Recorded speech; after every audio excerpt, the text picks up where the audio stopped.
In today's video, Linda asks, what recommendations do you have for recording video quickly and easily? The camera on my iPhone isn't doing the job. Well, here's the thing. Unless your iPhone's like over 5 years old, in which case it probably is barely functional, the camera on most modern smartphones, if your phone is less than 2 years old, is probably more than enough, right? Most camera phones these days can record at 1080p or better. iPhones, this one's 2 years old now, I think, records it at 4K. So it's not that the phone itself isn't doing the job. It's three problems that you probably have. Number one, lighting. Number two, stabilization. Number three, audio. So there are some relatively inexpensive things you can do to mitigate this. All right, so let's talk about some of these solutions that you can use. Lighting is straightforward. We've talked about this before. A simple, cheap, yard sale lamp is more than enough, properly positioned, so that you get decent lighting. Right? Most smartphones, most cameras, do not do well in low light. That's just a fact of life with any kind of camera. The better your lighting, within reason, the better the camera's going to look. So a couple of simple solutions. You can get little inexpensive battery-powered LED lights. These things can be, put on, and you put them away from your subject. So it's not like this close. This is too bright. You can see that on the video. But put it, on a ledge or on a tripod or something. This cute little one comes with a little hook. You can hang it off of things, and you'll get plenty of light. If you need something a little bit bigger, look into a power bank that has an integrated LED panel. Again, like the little one, you can put this pretty far away, and it provides some nice lighting, very portable, easy, and will give you much better quality video as opposed to like sitting in a dark room all by yourself. So that's lighting. Second problem you probably have with smartphones is stabilization. These little devices, they are light, right? That's one of the reasons why we love these things. They are lightweight, they are easy to hold, to carry, etc.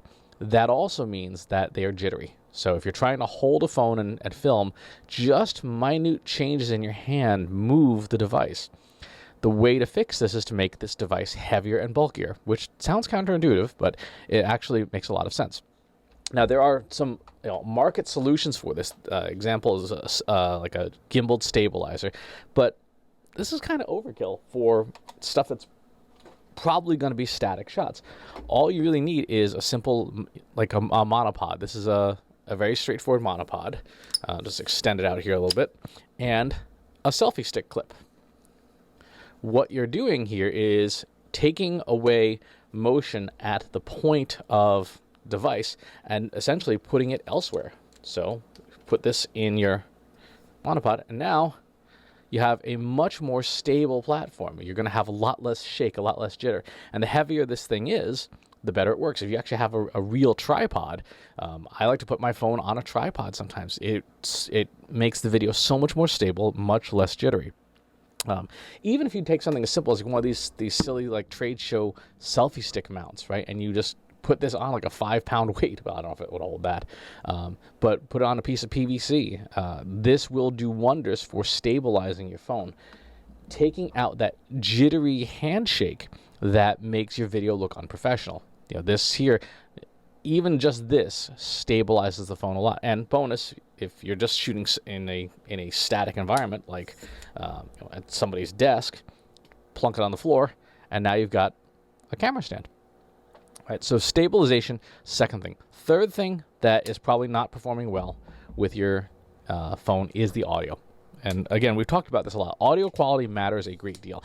David Temez over at KinoEye says, great video begins with great audio. The camera on these phones, fantastic. The microphone, terrible. It is a small microphone. It is embedded inside of a little piece of glass. It is very difficult to get good sound out of it. So there's a couple of different solutions. The easiest and simplest solution, if you don't mind the look on screen, is a $9 wired microphone from Amazon. It clips on here. This end, depending on your phone, may or may not need extra connectors. Plugs into the bottom of your phone, and now you will get near broadcast quality audio from just this little clip-on mic.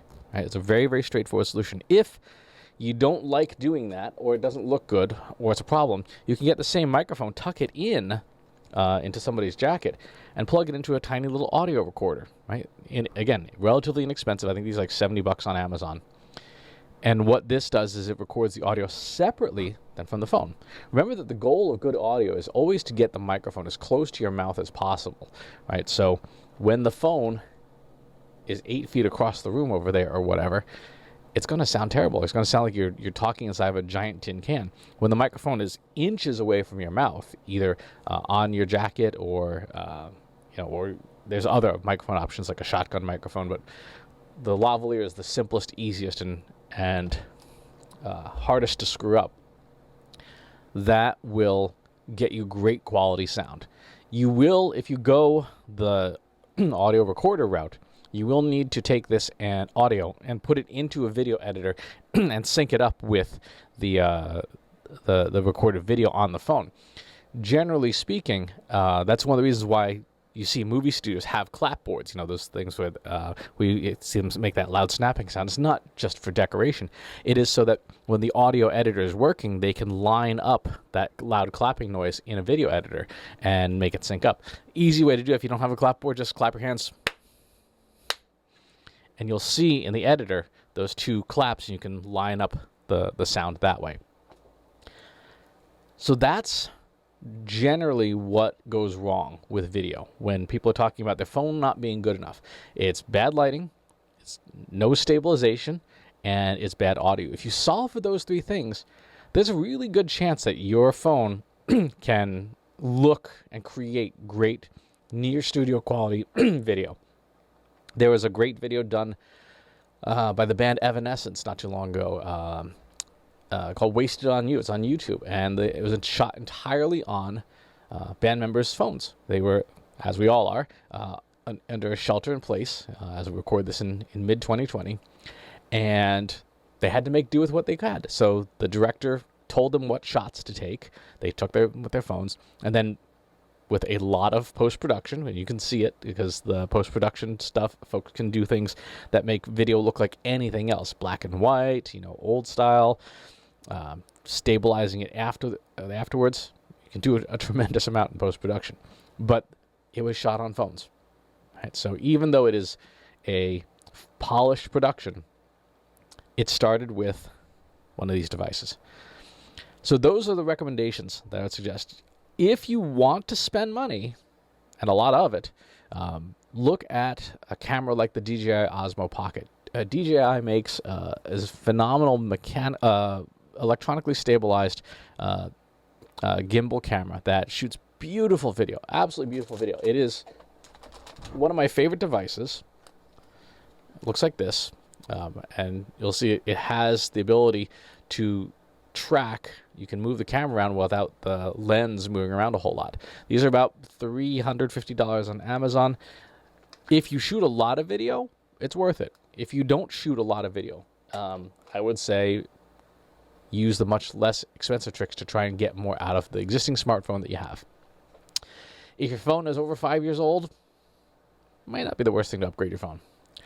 If you have follow-up questions on this topic, it's a fun topic, leave them in the comments box below. Subscribe to the YouTube channel and the newsletter. I'll talk to you soon. Take care. Want help solving your company's data, analytics, and digital marketing problems? Visit trustinsights.ai today and let us know how we can help you.